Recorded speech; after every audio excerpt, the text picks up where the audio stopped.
হাসান বসরি রহমাতুল্লাহ আলাইহি ফজরে ঘুমাইতেছেন, দরজায় নক করছে, হুজুর ওঠেন তাড়াতাড়ি, নামাজ ধরা লাগবে, জামাত ধরা লাগবে। হুজুরে বলেন আমি তো এমনি উঠতাম, তবুও তো উঠেছ আলহামদুলিল্লাহ। কে তুমি? দেখি না দি কেউ। হুজুর আমি ইবলিস। কি ইবলিস?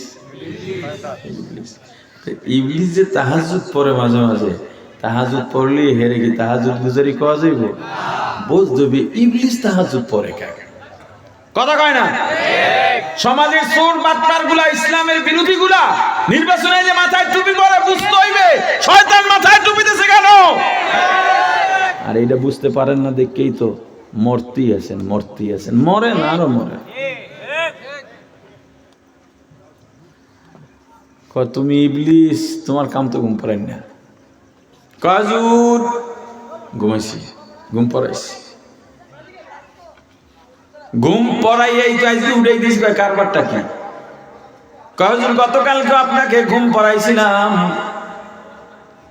আপনি নামাজের জামাত শেষ, জামাত তরক করাইতে পারি নাই, মাসবুকও করাইতে পারি নাই, শুধু তাকবীরে উলা পান নাই। তাকবীরে উলা হলো ইমাম কেরাত শুরু করার আগে তাকবীরে তাহরিমা বেদে ইমামের সাথে হাত বাঁধা, কেরাত এখনো শুরু। এটার কি বলে?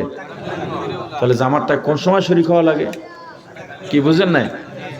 আচ্ছা, এই তাকবীরে উলা পান নাই, অর্থাৎ সূরা ফাতিহা শুরু হয়ে গেছে, এমন সময় হাসান বসরি নামাজে দাঁড়ায় গেছে।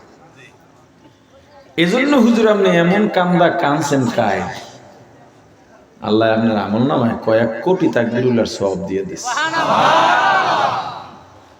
আমি দেখলাম তো লসই হয়ে গেল। একদিন তাকবীরুল্লাহ হইয়া কোটি বছর পাই গেছে, আপনি তো এতদিন হায়াতও পাইবেন না। এই জন্য আজকে তাড়াতাড়ি উঠেই দিয়েছে, আমার লাভের দরকার নেই, আসল থাকুক, খয়রাত লাগবে না, কুত্তো ফিরান। কি কথা বুঝেন না? খয়রাত লাগবে না, কুত্তো ফিরান।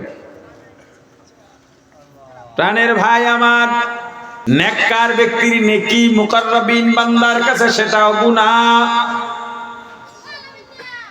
আপনার আমার অবস্থা তাকবীরে উলা না পাইলে কোনোদিন আফসোস হইছে নাকি?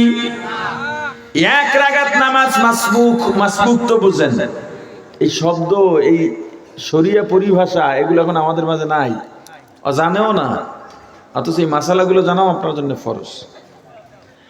যদি মাসবুকও হয়ে যায় তাতেও কোনো আফসোস নাই, যদি জামাত নাও পাই তাতেও কোনো আফসোস নাই।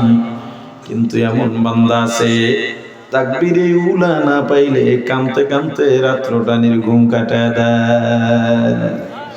আউলিয়ারা কারে কুবা ইখতিয়ার, জাহেলারা কারে দুনিয়া ইখতিয়ার, আশিকারা মিল্লাত মাযহাব জুদাস্ত, আশিকারা মিল্লাত মাযহাব খুদাস্ত। ও প্রাণের ভাই, এজন্য আমাদের মুরব্বি দরকার, কারণ আমার কাছে যেটা নেক তার কাছে সেটা গুনাহ, যার কাছে গুনাহ আপনাকে আমাকে বলে দেবেন তুমি যেটা করো এটা ঠিক না, বরং তোমার আরো একটু আপগ্রেড হওয়া দরকার, আর একটু উপরে আসা দরকার।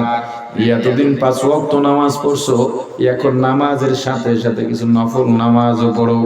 শুধু ফজরের ওয়াক্তে কোনো নফল নামাজ নাই, যোহরের সময় 4 রাকাত আগে নফল নামাজ আছে, আবার পরে 2 রাকাত সুন্নতে মুআক্কাদার সাথে আরো 2 রাকাত নফল নামাজ আছে। আসরের ফরজের আগে ফরজের পরে মাগরিব পর্যন্ত কোনো নামাজ নাই, শুধু ফরজ পড়বে আর কোনো নামাজ নাই। কিন্তু ফরজের আগে 4 রাকাত সুন্নত নামাজ পড়ো। কয় রাকাত? জোরে বলেন। এই 4 রাকাত নফল নামাজ, নফল নামাজের জগতে আসরের আগের 4 রাকাত ফরজ নফল নামাজ সবচেয়ে দামি।